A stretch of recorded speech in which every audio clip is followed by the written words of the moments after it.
Welcome back. Our topic today is... What's interesting when you say something like a physical sickness, this isn't very severe at all, but I have gluten intolerance. And one thing that I think is really interesting comparing my gluten intolerance to something like depression is that there are a lot of people who find it trendy to not eat gluten and then to say that it's that they're intolerant to it because they don't eat it. And I think the big comparison here is that people look at menus and suddenly it becomes so easily accessible to really paint yourself as somebody who's themselves. exactly. And I think like depression, where you really do have those feelings and you can figure out I do believe that there are a lot of that most people do not have a completely healthy, solid mental health.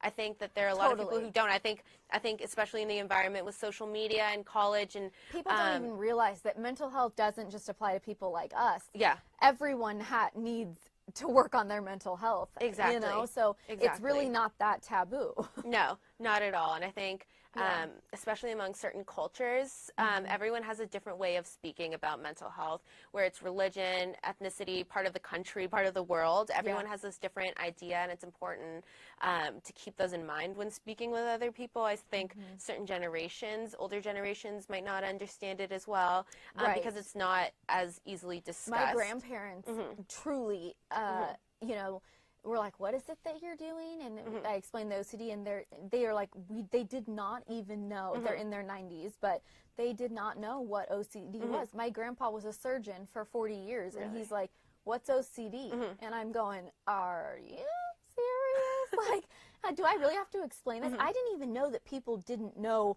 literally what it has, never even heard of it, you know. So then I'm like, okay, I have a lot more work to do. It's not just about breaking the stigma, it's actually about educating that I can look completely normal and be very sick inside, you know. And I mean, I'm in OCD recovery now, but at one point there was a physical side to it.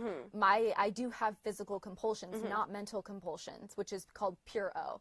And my physical compulsions are very obvious. For years I couldn't brush my hair properly, and I even developed some dreadlocks, so my appearance was off-putting. Or, I mean, when I was in school, I couldn't step on certain cracks, all the way from my dorm room to class, and it would take me an extra hour to get there.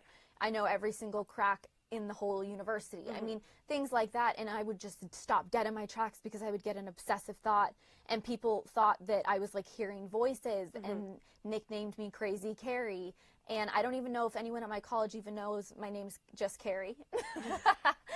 And named me Crazy Carrie because I was physical. Whereas I have, my good friend with OCD has pure O. You would never in a million years know she has OCD. Hers is almost even more intense than mine, but just because mine's physical compulsions, I'm more targeted, and I was bullied horrifically, which I wrote about in the book, because, and little do those people know that it was a mental illness, and it was just OCD. I wasn't possessed. I wasn't, you know, I mean, it's actually terribly sad the way that people can perceive like bipolar disorder. You know, people might meet you like, what happens if you go on a date and you're like, oh, blah blah blah, here's first date, I have bipolar disorder and blah blah blah. They're like, bye, you know. How do you know that that's not going to happen? Because if they have the stigma that you're going to be totally this way for one moment and then snap, you know, or whatever, then because that's the stigma, then what if that turns people away?